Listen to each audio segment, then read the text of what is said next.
Hey everyone, this is Charlie the Plug, your host of the Detroit Metro Plug podcast, powered by Empower You Ventures. Don't forget to subscribe so you too can be a part of the biggest empowerment network on YouTube and Facebook.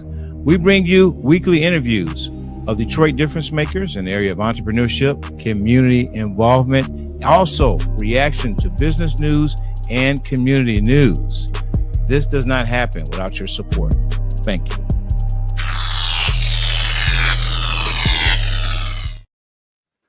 All right, welcome to the Detroit Metro Plug podcast, where connections matter. I am Charles McKaye, aka Charlie the Plug, bringing you weekly interviews of what we call Detroit difference makers in the area of entrepreneurship and community involvement. So welcome, happy Monday to everyone. Episode 132. That deserves some air horns. Just want to thank everybody who's joining us live on our various platforms on LinkedIn, at our YouTube channel at the Detroit Metro Plug Podcast, as well as our Facebook. So those who are joining us live, if you have questions for our guests, I want to encourage you to comment in the chat, and we'll try to recognize you. It looks like somebody's already possibly commented already. I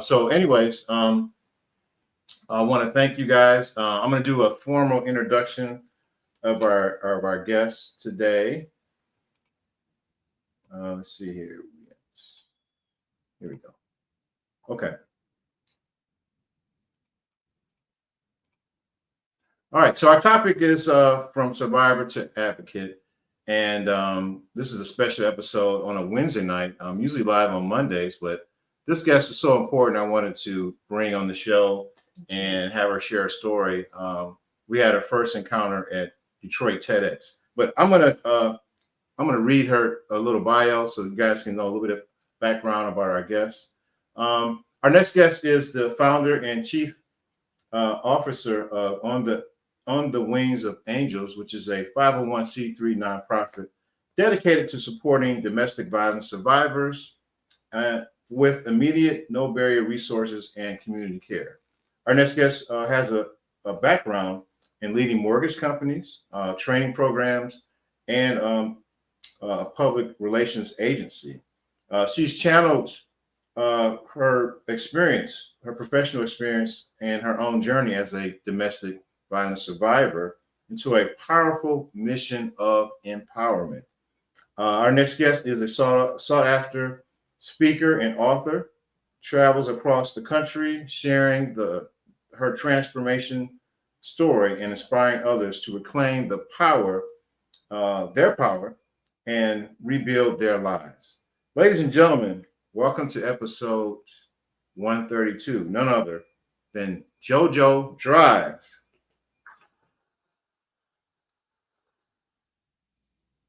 All right, so first question we always ask our guests. Someone's asked you, who is JoJo? What would you tell them? Well, first of all, Charlie the Plug, thank you for having me here. I am really honored to be here on your podcast today. It's very exciting after we've met to officially be on this podcast. So thanks for the honor of being here. If somebody asked who is JoJo, I would say I am a survivor, a warrior, and a thriver. At the end of the day, we all have a mission in this life, and we were put here for a reason. And I believe my mission is to empower others to show them their strength. And the main person that I'm here for are those survivors that are coming out of domestic violence. So I'm here as an empowered woman as well as to empower other women. Okay, yeah. That's awesome. We got some people who have already jumped in on the comments.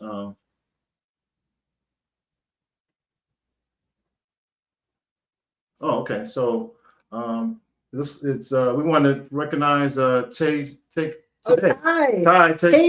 Yeah, it's the building. We cannot wait for this interview tonight.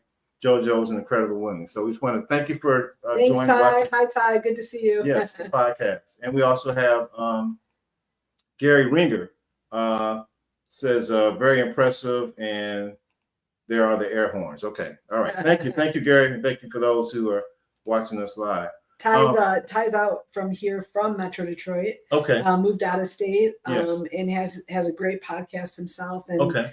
is in the media himself. So he's a pretty awesome guy. So thank you, Ty. Yeah. Thank you, Ty. All right. So let's kind of get into I don't know where you want to start. I don't know, kind of your story, which led you to create this awesome awesome organization. Yeah. So what was the backstory? Anything you feel comfortable sharing?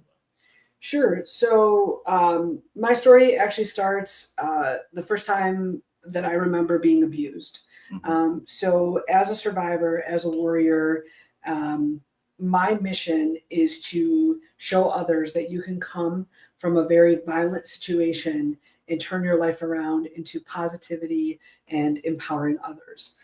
So my story starts, as you heard, at the TEDx at Detroit, which shout out to TEDx Detroit for introducing us. That's so awesome. I was 9 years old the first time I remember being assaulted by my dad. He has a history of verbally, physically, emotionally abusing us as children. I come from a family of 6 children and 2 parents, and really grew up in this way that of patriarchy, really, where we were second-class citizens as females in the home, and my dad really ruled with an iron hand, and that involved a lot of abuse. And then at age 9, I remember him taking it a step further. And from that moment, I really realized that I was made for something more. At the end of the day, I would leave this drastically violent situation and turn it into some type of power. I was going to leave someday, and I was going to help women leave. And so at age 9, this happened. Then throughout my teen years, so think about being raised in a violent situation where you had no control, no autonomy over what it is that you were going to do with your life, whether you're a teenager and you want to hang out with your friends, whether you want to learn an instrument or you want to go to dance class, gymnastics. I was pulled from gymnastics because suddenly one day my dad decided that I couldn't go to gymnastics. That wasn't something he wanted us to do. Anytime you're out in public, you had to stay next to your family. You couldn't, veer much away from the abuser, my dad or my brother. And a lot of people ask, is it an over exaggeration that all of these things were the case? And what I'm here to say is ultimately, I wasn't, and I will never be the only one that was in this situation. This is happening across our country. 1 in every 4 women and 1 in every 7 men have reported to have received some type of domestic violence in their life. And that's what's been reported. So 44% of this type of violence goes completely unreported. And so the odds are that someone has experienced or is experiencing this type of domestic violence. We were homeschooled, we were home churched, we had home businesses. And this was another form of control for our upbringing. So 6 of us children were all put to work. They would call it likely child labor at this point. And we had all kinds of family businesses. They learned early on that, without being, without any ego and without tapping myself on the back, that I really had a skill set to grow businesses. So at age, very young. So at age 12, they actually put me to work. So the woman that I worked for at age 12, still to this day is somebody that I am very close with. How did you aunt. Well, that skill so young? Did you read books or just? Great question. They did. They homeschooled us in such a way so we had computers early on. Typewriters, computers. We would have to type. So we had to type Bible verses and whole chapters of the Bible. That was like our practice for our typing skills. And we had to memorize those things. So one of the forms of abuse came through religion. So we were very fundamentalist, on that side of things. And then within my culture, right? I am very proud to be, Lebanese and Palestinian. However, within that culture, there is a sense of patriarchy, and that is sort of where that culture stands. And so my dad took it to the extreme of that culture. And so combined, yeah. It's interesting because you said it was a combination of Lebanese and Palestinian, but Yeah. you were fundamental Christian, or? Yes. So a lot of wow, people, yeah, because I would have, Yeah. mostly people from that national origin are Muslim. So you'd be surprised to know Yeah. that there is a very large population of Christian Arabs. Okay. In Were they fact, referred to as Chaldean or? Actually not. So, Okay. So Chaldeans are the Christians from Iraq. From Iraq. So yeah, Right. so that's specific to Iraq. Okay. And so a lot of people that are not Christian from Iraq call themselves Iraqi, and a lot of Okay.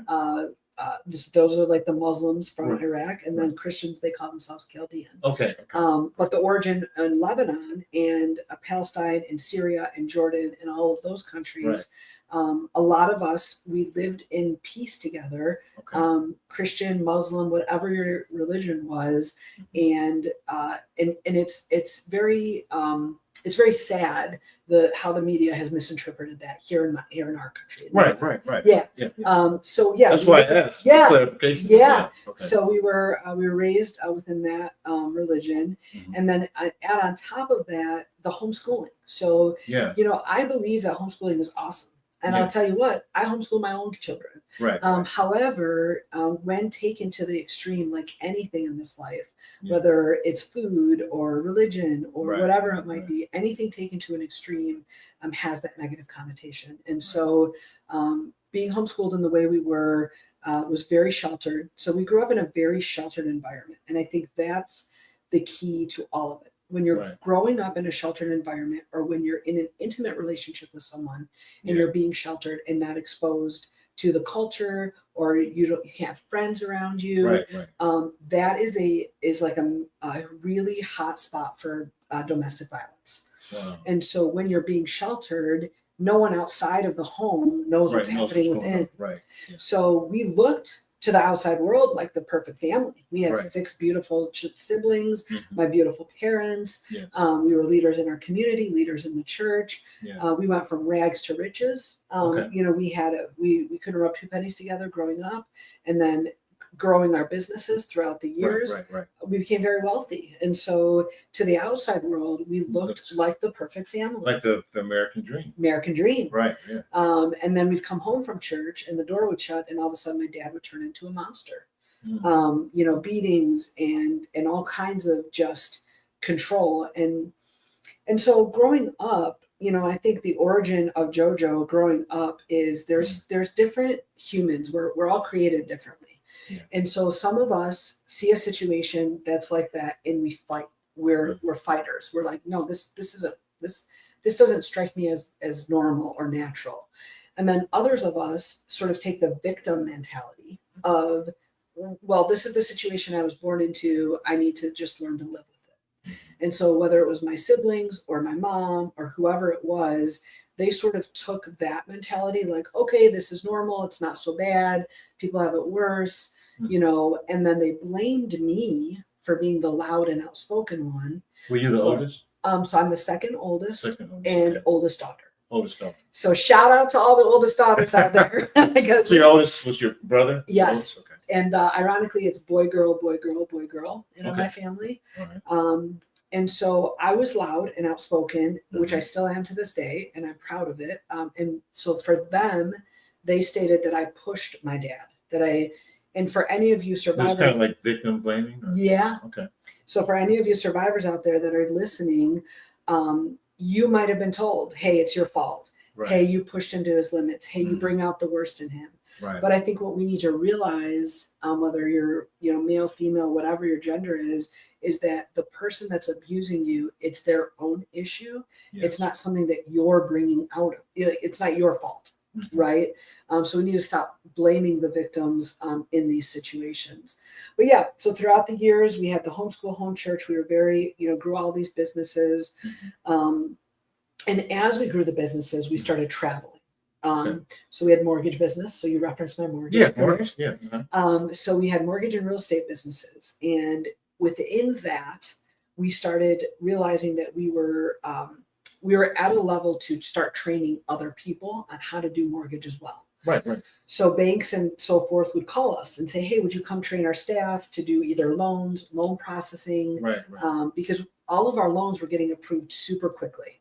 And so they were like, what are you doing that's different than all the other mortgage lenders Right, or right, brokers out there? So then we started training people, and then the training piece of it became a training company.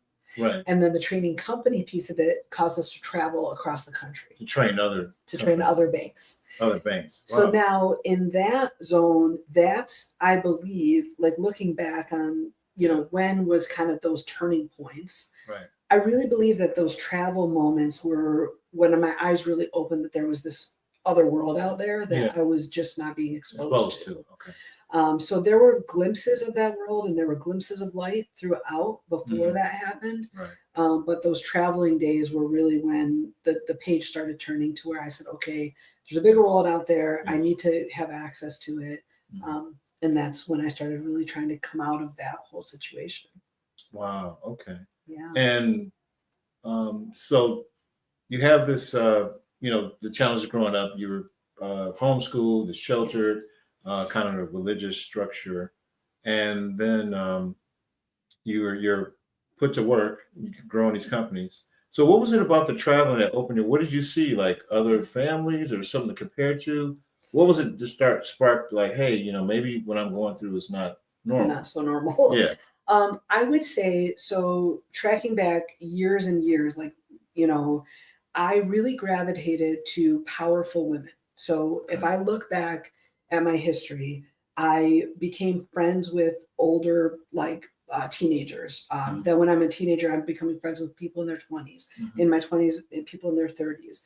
And the reason for that was because I was seeking an example of what it looked like to be a successful female in this world. Okay. And so I found myself gravitating towards either super tender-hearted females Okay. or super successful females. And I wanted to become one day both of those combined. I wanted to have the tenderness and the career success. Okay. And when I started traveling, so to your question, when I started traveling, I saw a lot of those types of women. Okay. Because in those. Now, were you still a teenager at the time? So that was in my early to mid 20s. Yep. So I was in. Were you still subjected to some of the abuse? Sadly, yes. Oh, okay. So when you think about the control, that person never wants to let go of the control. Right. That's why when you look at intimate partner violence right now in the world, you see these people and they're staying with their abuser because they don't see that there's an outside hope for them. Right. Okay. So in that travel life, I was coming across a lot of speakers, like professional speakers. So if you're listening, shout out to like Sue Woodard, Jody Bridges, a lot of those types of women in the mortgage industry that were on these stages holding their own.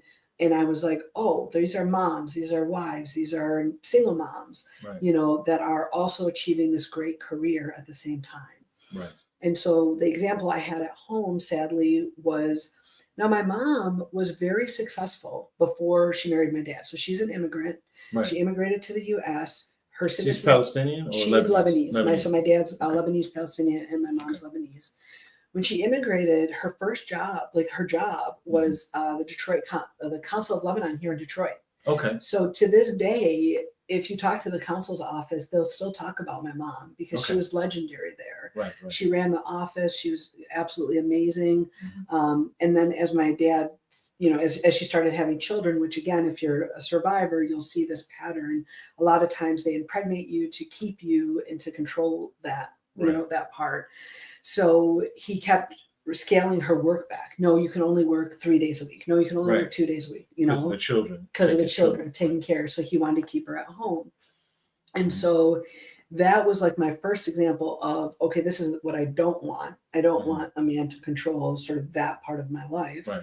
And then being on the travel team, we were seeing all these women that were doing it all. And so I said, oh, this is possible to be a female because I'm a female. And I can see that there's successful females out there that are doing what I want to do, which is be empowered. Okay. Yeah. Wow, man, that's an awesome story. And sorry that you had to be subjected to that. I guess that patriarchal type of dominance and influence and control. What gave you the courage to kind of, because something happened where you had a desire to break out. Yeah. What was the first step to get out of that to see some type of freedom from what you were subjected to? So this is where I'm going to share my love story a little bit, because that was really a huge thread of why I finally got out. Okay. So at the same time, I remember my first, abuse. There was also this boy that I met. So I met a boy at age 9. Okay. His name is Paul, and He was from the neighborhood, or? so actually I met him at church. Oh, at we met him- church. yeah, Okay. met him at Because I know church you're camp. homeschooled. Yeah. Okay. So I met him at church camp. And when I saw him, I knew he was different. So I said, excuse me, this gentleman is, this boy is different than what I'm being raised with at home. He's not mean to me. Like, he's not, like, my brothers were not very nice to me because they took the example of my dad. Right. And so I was like, this is a male who is not being mean. Right. And so I really had a crush on him. And I was like, I'm going to marry this guy one day. Right. Wow. So I said, at age 9, I said, this is the guy I'm going to marry. Yeah. And then throughout my teens, adolescent years, teen years, I really crushed on him. I really loved him. Mm-hmm. We were best friends. But he didn't really look at me that way, because when we first met, I was 9 and he was 13. Mm-hmm. So that age gap at that age, just he wouldn't have looked at me that way. Right. But so then throughout the years, we stayed best friends. He actually set up our first computer. He's kind of a bit of a nerd, like a computer nerd in that way. Right. But he was safe to be around the family at the time? Yeah. Because you were part of the church. Okay. Yeah, because he was part of the church. Okay, gotcha. And they would tease me. My family all knew. I mean, ask them to this day. They knew that I had crushed on this guy. I mean, they would tease me before he would come over. They would tease me when he left. And then in my late teens, early 20s, he looked at me differently. All of a sudden, he said, "Oh, you're a woman. Like, I like you. I like you in that way." Right. And so he talked to my dad and asked him to date me. And my dad took him on a long car ride. So How old was he at this time? So again, you have to remember that my culture. So in my culture, Paul knew that in my culture, you had to go talk to the father. Right. Yeah. So I was 20, he was 23, 24. Right. So, and my dad, so I would tease, like, it's like The Godfather. He took him like on a long Godfather type ride, like, no. Yeah, just like in the Godfather movie. Yeah. When he met Apollonia in Italy. Yeah. Like that. That's one of my favorite movies. I know. Right. No, anyway, that's what happened. Yeah. So my dad had us watch that movie so many times because that was his vision for his family. He wanted us all to live on a compound. Right. He wanted us all to be, under that thumb. Right. And so he said, "No, you'll never date my daughter." And at the time, he said it because Paul is not from my culture. Right. So at the time, he made it like, well, he's not Arabic. You can't marry him. Right. And for a long time, I believed that, that narrative, but it wasn't that. When you look back on the history, it's that he couldn't control Paul. Right. So now, knowing what I know and being educated in the world and all of that, and what I know about, through therapy and everything, he just couldn't control Paul. And so that's why he didn't want Paul to be with me, because my dad's whole point of his whole life is still, he wants everybody to be under his thumb. And so he knew that I wasn't going to be, and then liking this guy, he wasn't going to be. So at the time we said, okay, we stayed friends. And then now fast forward to what I was talking about with the travel. Yeah. So then in the traveling days, I was feeling myself like, oh, okay, I'm more independent now. I'm not maybe as controlled as I thought I was.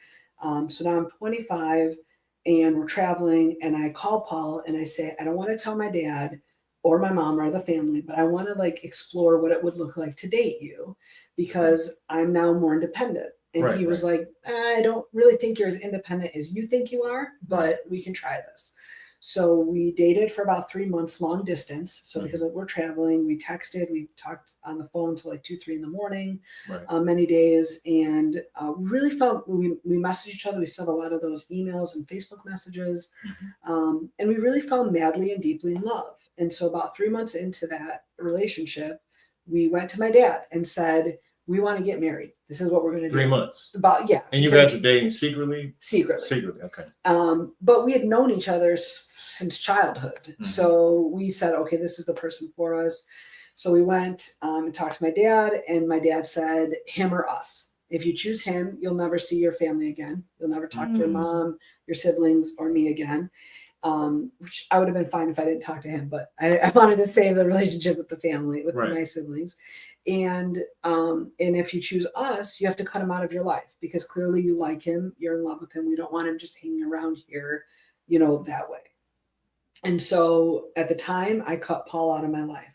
And we had like So you chose your family. Chose my family. Oh. And to anyone who's a survivor, you'll understand what I'm talking about because that's your comfort zone. That's what you know. That's what you're living in. You don't know anything other than that. And so to you, even as bad as it is, you don't think you're going to survive outside of that culture, Right. outside of that family. I was told for 25 years of my life, for all those years of my life, that I would be worthless, that I am worthless, that be worthless without them, that I would never succeed in the world. I couldn't get a job. Right. And so we had these family businesses, although I didn't see that money, the family money was the family pot. They just gave you portions or allowance or something? A lot, like an allowance. Okay. So at the time I broke up with Paul. We had the worst heartbreak of our, like you could imagine. Wow. It was literally like tearing a piece of yourself away. I mean, we knew that was our destiny, is to be together. So then fast forward about 3.5 years late. So when that happened, so you're asking, so this tracks back to your question of kind of what were those catalysts or those turning points. Yeah. That was a major one because I was like, okay, they've taken everything away from me and now they've taken the love of my life away from me. Right. Like if I literally am going to sit here and be controlled for the rest of my life, and be an old maid in my father's house, serving him in his control, like this is not what I want my life to look like. Right. So that's when I began to make changes. So I went and got a bank account. I started a PR company. So I did public relations for several companies and I got beat up for that. So I went and created a bank account. From your father? My dad. Oh, I found out about your business? Found out about the business. Because I came home and I told him, I said, listen, I want to do my own thing. I love public relations. Yeah. Because for a lot of reasons, but I showed him the bank account. He grabbed my hair, threw me to the ground, basically put me in a room in our guest bedroom, and said, "You're not coming out of there. You can't eat or drink. You're not coming out of there until you promise us and sign this piece of paper that every piece of money that you make is going back to the family pot." And I was like, "No, I need to start my own life. Right. Like I need to do this. I'll live in the house, but this is what I need to do." And that was not allowed. So I did eventually sign that document, sign that piece of paper that all the money would You had to sign like a contract. a contract, like a promissory note, or just a contract. So I don't even know if it would be legally like enforceable, Okay, yeah. But you're scared. You think that they know it, like Right. when you're being abused, you think, okay, Right. they must know. Yeah. And it's scary. And so I signed it, but that was the catalyst. So I said, okay, we're going to do start making money. I'm going to find a way out of here. And then within 3.5 years, I'd gotten enough confidence that I was making money, that I could survive in the world without them. Okay. And then I started, my brother started dating someone from an online dating service. So then I was like, okay, I'm going to go on the online dating services. Okay. So I started dating someone from California. And again, I've done a lot of healing in 12 years, but in that moment, who did I choose was a guy. He was a SWAT police officer and a MMA fighter, and he lived in California. Okay. So what did I do? I went back to what my comfort level was, which is, okay, I'm going to go with this tough guy like my dad, right, and get out. Which again, if you're a survivor listening, wow, learn from that, right? Like at the end of the day, this is the patterns that we keep repeating. Yes. So I started dating that guy. I did fly. He flew me out to California. He had a beautiful home. I was like, all right, great. This is my ticket out. Right. I'm going to move out to California, clear across the country, and leave my family. So I wanted to try to stay within the lines. So he flew out to Michigan, Christmas of 2010. Yep, Christmas of 2010. And we were in, I'll never forget this as long as I live. This was like the final straw. We were in the piano room, the conservatory, and we're talking. And my dad called me up to his bedroom. I went up to his bedroom and I was like, what's going on? And he said, I want this man out of my house. And I said, I wanted him here to meet the family, and I didn't want to take him back to the hotel. Like, I want you guys to meet him. And he said, no, I want him out. This is my house. Get him out. I basically was like, you don't pay any of these bills because again, we were running the family businesses and this is my house too. And he immediately whacked me across the face, grabbed my hair, threw me on the floor, dragged me across his bedroom door. By the way, meanwhile, my mom's in the corner. I can see her face clear as day to this day in the corner, just tears silently streaming down her face. My dad basically almost throws me down the stairs. And that was it. That was my, like, I had reached bottom before, like with this relationship with my dad, but that's it. I'm done. He's never going to touch me again. Okay. So from then on, winter, spring, summer of, January through August of 2011, I was sleeping on friends' couches. I went out to New York and Pennsylvania, spent a week and a half with my aunt, flew out to California a couple more times, tried to keep that relationship, which I ended up ending. And just did all kinds of I need to be away from my family, slept on friends' couches. One of our family friends helped me, basically created a whole living area in their home for me. And then in September of that year, September of 2011, August of 2011, I joined Match.com. Okay. And then September of 2011, we still have the screenshot of Match.com matched me with the love of my life on Match.com. Wow. Yep. And it said, this is your match of the day.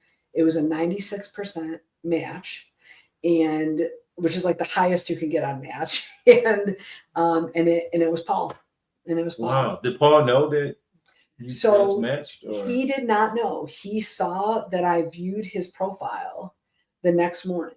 So he doesn't often tell his side of the story, but he was mowing the lawn on his, because he had a big property, and he was on the tractor. Okay. And he was in his ear pods was that song, It'll Come to Me. It's the Rascal Flatts song. And the road that led me to you. This road that led me to you, you're my North Star. Yeah. And he said he kept listening to it. It kept repeating in his earphone, and he kept replaying it.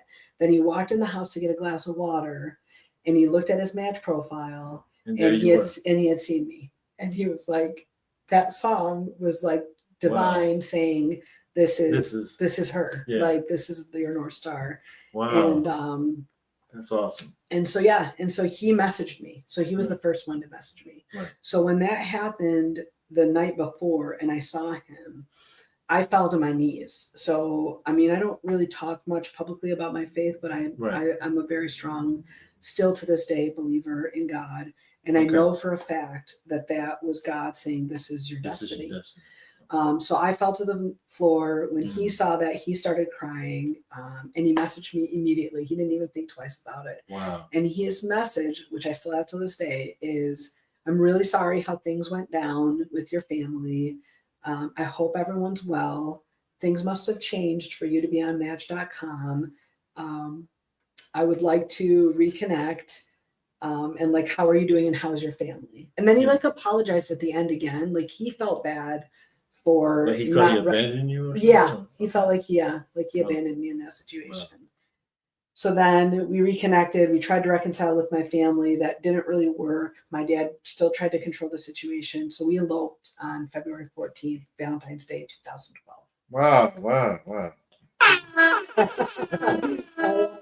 That's good. I like those horns. All right. So that so it was a series of events that probably when you had the breaking point with the incident when you brought the other guy to the house.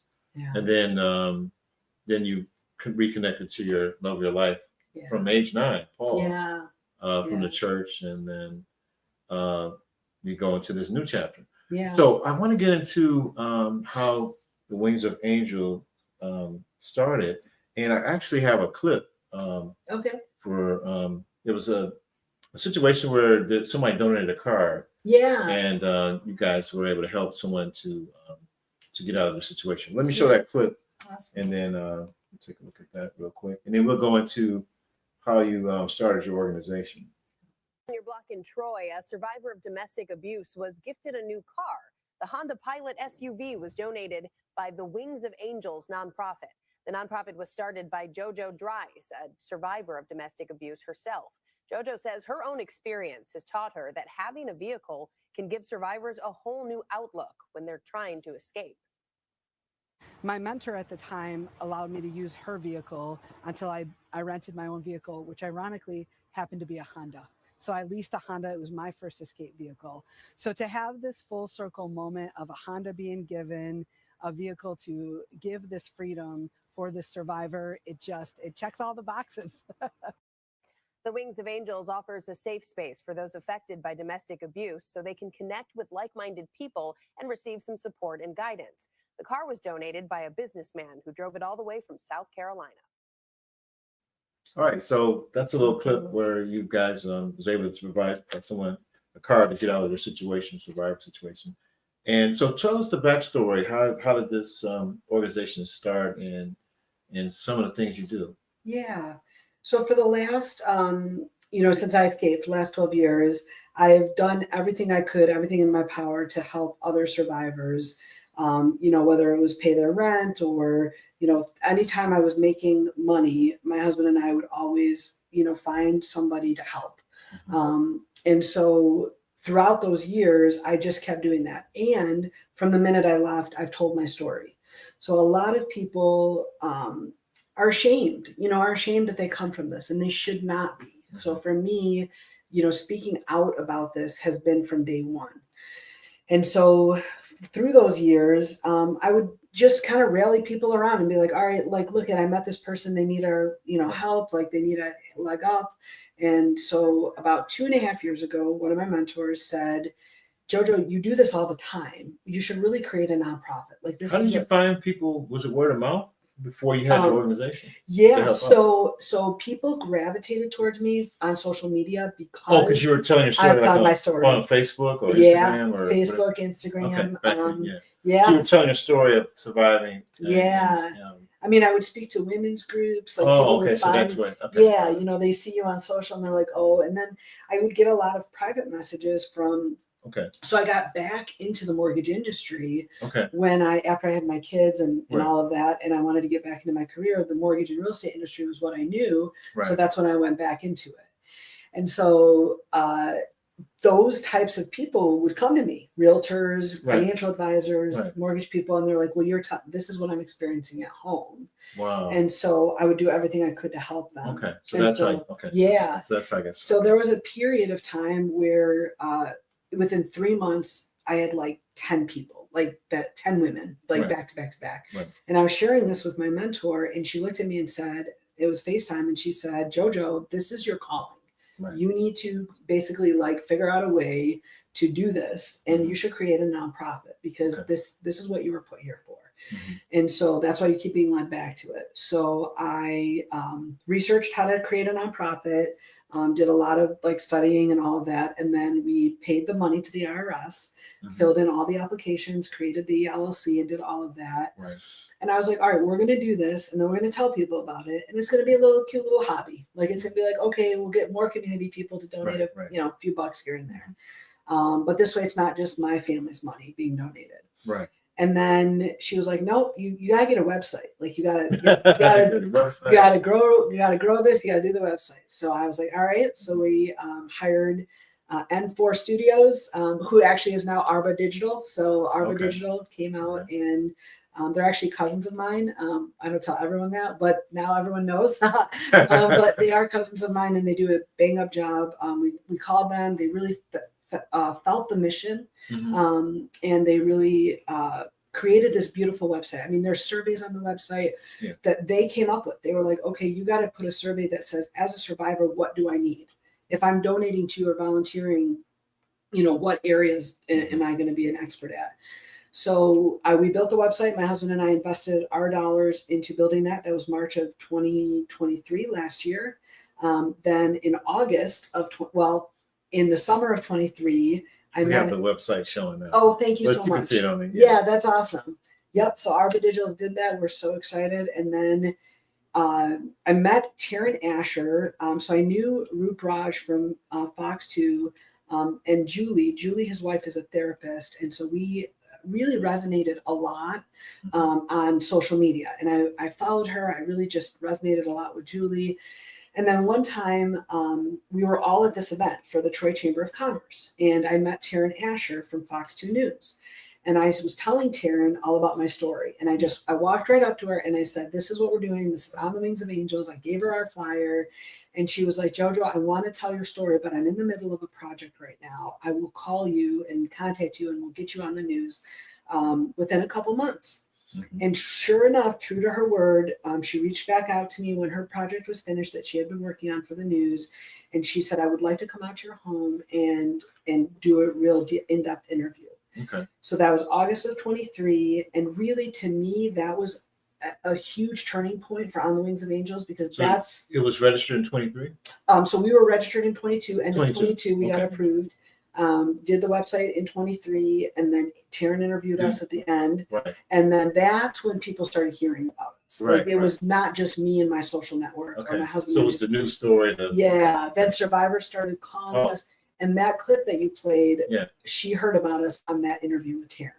So her mom was tired of watching her daughter suffer through these domestic violence situations. And so she called us, and we were able to get her a lot of great things in the beginning. And then a year later, after she had done all this work, we were able to donate a car for her. Okay.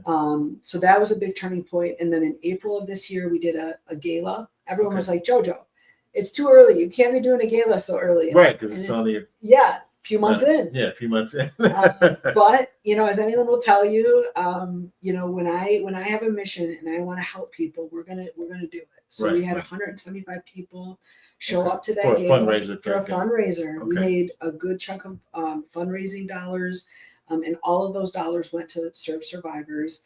We've done 2 more great, awesome fundraisers. I mean, I have to shout out the community, because ultimately when you ask, how did this happen? It's been the community. The community really cares to help. They want to help. It's not like, and then what do? We provide resources, community, and support tangibly and immediately. So if you're coming out of a domestic violence situation and you don't know what to do, you come to us and we start setting you up. We're a conduit to other nonprofits, and then we support you immediately. Do you need a hotel tonight?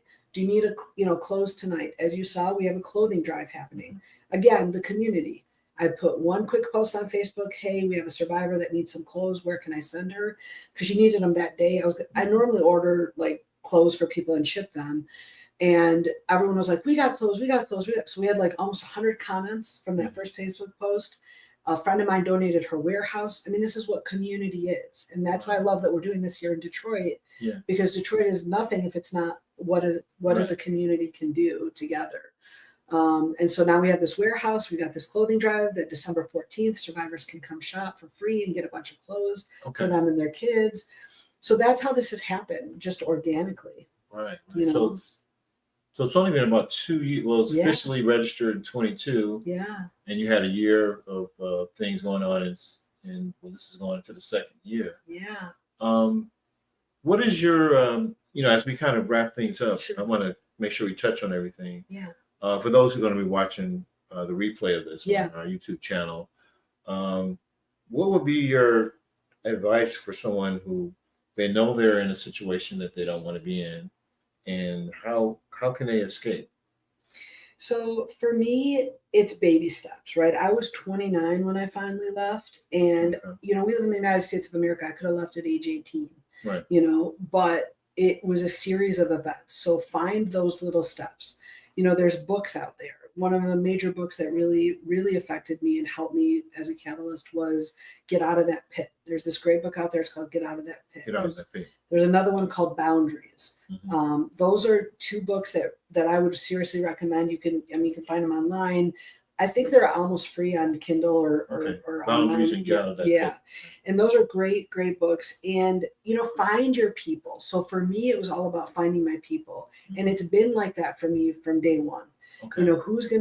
Who do I want my life to look like? And let me go find a way to talk to them or get close to them or ask them questions. Those are great steps. And then also not to be trite, but like there's people out there there's people like On the Wings of Angels and other nonprofits that really care.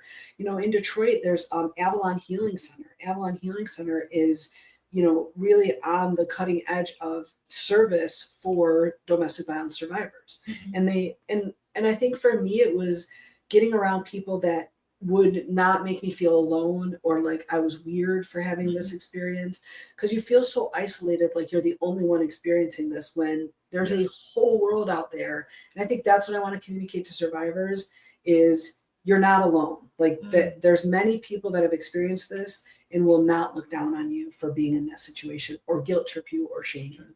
While you were talking, I was showing the ways that people can reach out to you. Yeah. With, the Wings of Angels. What's the best way for people to connect your resources? Do they just go to the website or? Yeah, so I'm doing a lot of professional speaking engagements. So right now we're speaking to a lot of corporations. 50% of workplace violence stems from domestic violence situations.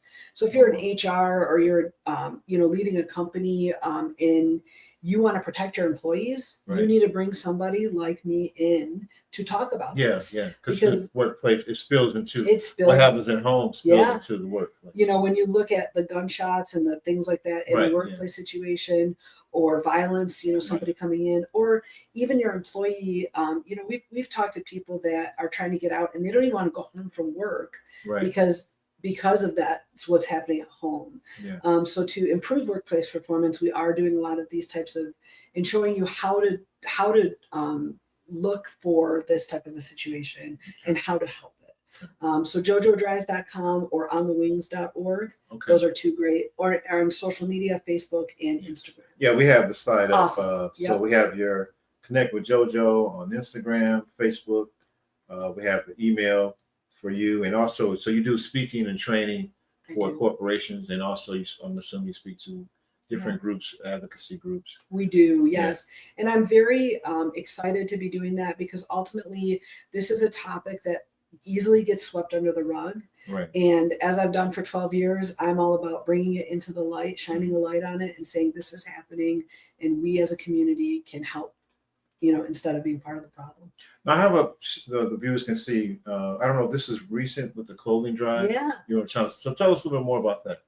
So again, we posted on socials. Everyone, got together and said, yes, we want to help you. And so what we did is my friend who has a warehouse said, we're going to donate the warehouse. So now we're taking all of the donations that were given to us, which are thank you to our community for doing this. New and gently used boots, coats, winter clothes.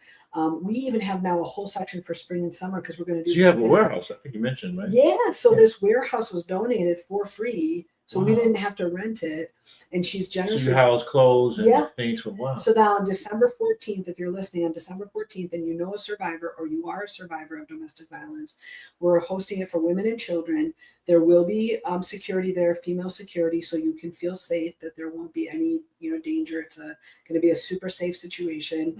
And we're going to have you come and pick whatever you want. Where's this? Where would this be located? It's in Troy. It's 1270, and I'm sure you can post it as well, but 1270 Souter, Souter in Troy, Michigan. And it'll be open from 10 to 5 on December 14th. And Channel 7 was kind enough to come out and tell the community about it so we can make sure that the warehouse is full and then empty by the end of the day. We want to see all those clothes going to deserving survivors. Let's give that address again. So those who are watching, December 14th, right? December 14th. Next Saturday? Next Saturday, a week from Saturday. So December 14th from 10 to 5, and it's at 1270 Souter in Troy. Okay, good. And they can see that slide you were on Channel 7. I wanted to, as we wrap things up, you have a book. Yes. Yeah, it's called, is it the The Lotus? Lotus. How I Beat Patriarchy. Yes.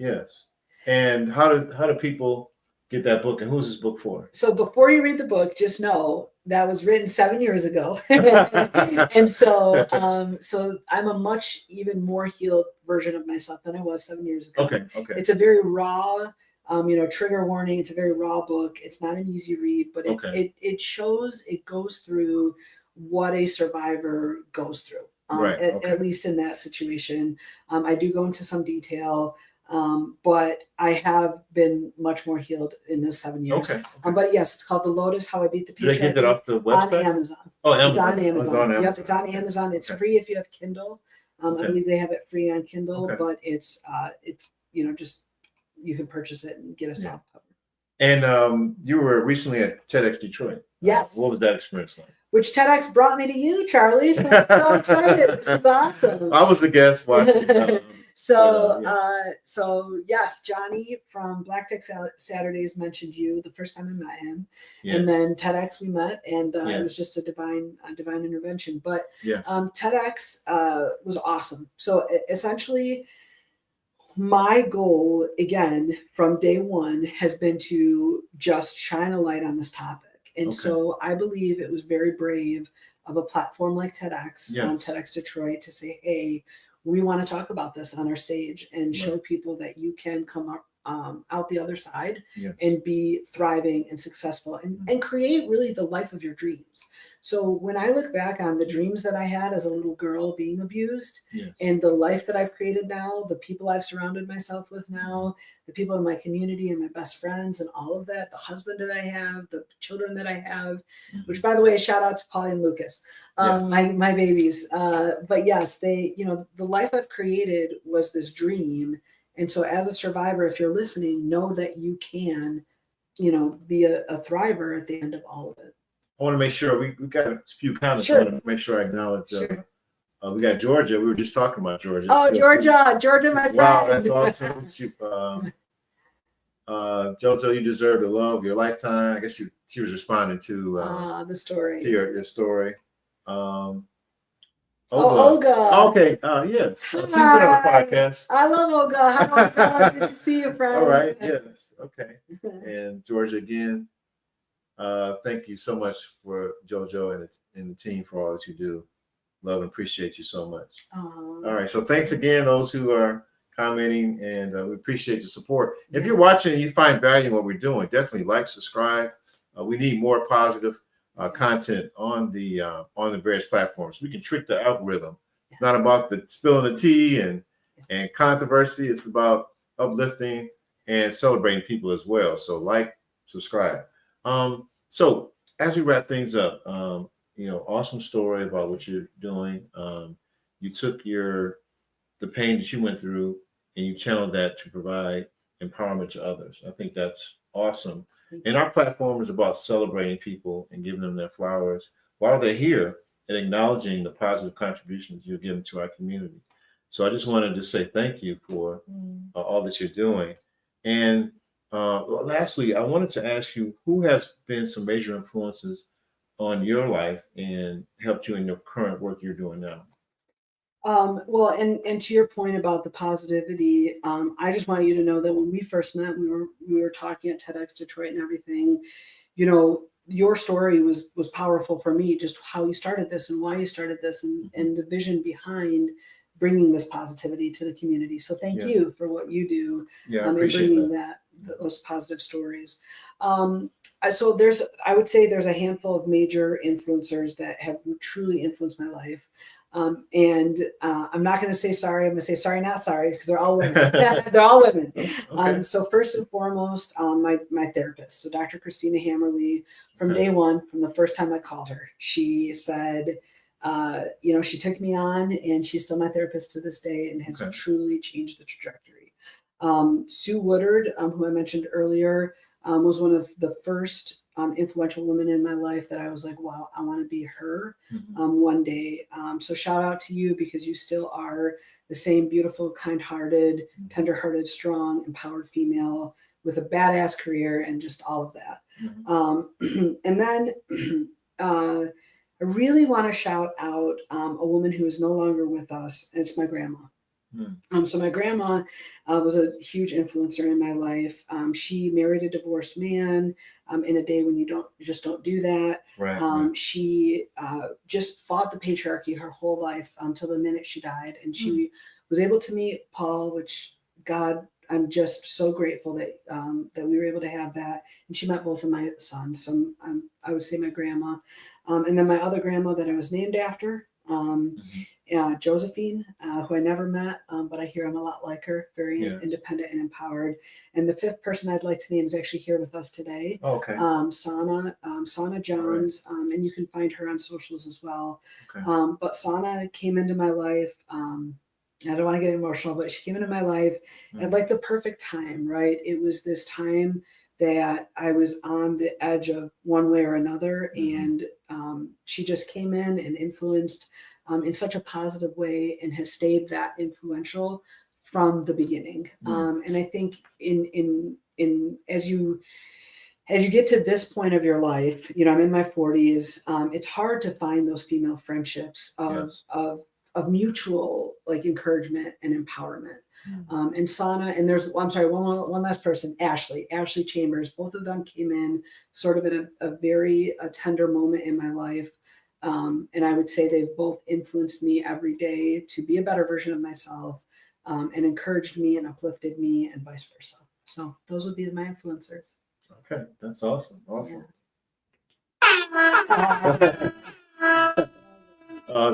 You share the importance when you're facing life challenges, that the importance of community, and I'm glad you were transparent about your story, as well as sharing your influences, and how there was people who were living their life out loud in a quiet way when you were young, and you saw those examples. So those who are watching, you don't really know who's watching you. So live your life, be positive, have a spirit of gratitude, and you never know, just little things, little moments, you can have an impact on someone's life. Man, you have a powerful story, and I appreciate what you're doing. And as we close, I just want to make sure, I want to put your contact information up here. Thank you. What's the best way we can be of support? Is there a way we can donate? You donated last time. I was trying to make the Giving Tuesday. Yeah. I decided, I prayed about two organizations that I was gonna. We're actually supported 3 on Giving Tuesday. Thank you. And so you guys were one of them. That was very kind. But I want to encourage other organizations. What's the best way? Do they donate through the website? They go to the. Well, I went to the website. You did. Yes. So on the website is going to be the best. And I think a lot of people are like, well, what can this small amount do? I want you to know that every dollar counts. When a woman is escaping domestic violence, you give her $25 for a meal, or you give her $25 for, clothes, or gas, or $100 for a hotel night stay, or, whatever it might be. Every dollar matters. So please don't think that any contribution is looked at in any way. We appreciate every dollar donated. And on the wings.org, you press donate, and that goes directly to the bank. It goes directly to the On the Wings of Angels bank. And they can also donate gently used clothes, or so at this time, because of the overwhelming amount of donations, we are not taking it. That's a good thing to have. When I say a warehouse full, it's that's a warehouse full. What I will say is we need volunteers, though. So we do need volunteers to help support this over the next couple of weeks. So if you are hearing this in the next couple of weeks, and then we do need volunteers on the day of the Saturday, the 14th. The 14th. To be like personal shoppers for these women, and really make them feel special and worthy. All right. So those who are watching live and the replay, we catch you before the December 14th, you're in the Metro Detroit area. Go to it's all on the website, how they can sign up. Yes. So that's on the www.onthewings.com. Yeah, it's actually .org. Oh, .org. Yeah. I'm sure .com will take you there, because I think we bought both, but it's onthewings.org. All right, yes, onthewings.org. Yes. All right. Yes. So they can sign up, volunteer. Our audience can see the slide, so they can reach out to you through Instagram, LinkedIn. Your email's on there, so she's not hard to find. If you want to help out, donate. I encourage you, those who are watching, and on the replay, we'll have the links in the show notes on the YouTube description for those who are watching. So, well, ladies and gentlemen, that is episode 132. We just want to thank our guest, JoJo Drives, for her time. and just celebrate her and what she's doing. Make sure you guys support. And we'll see you guys next week. All right. Awesome.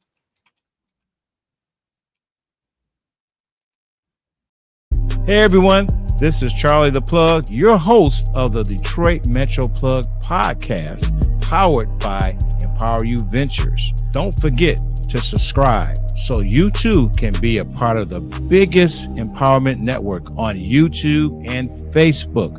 We bring you weekly interviews of Detroit difference makers in the area of entrepreneurship, community involvement, also reaction to business news and community news. This does not happen without your support. Thank you.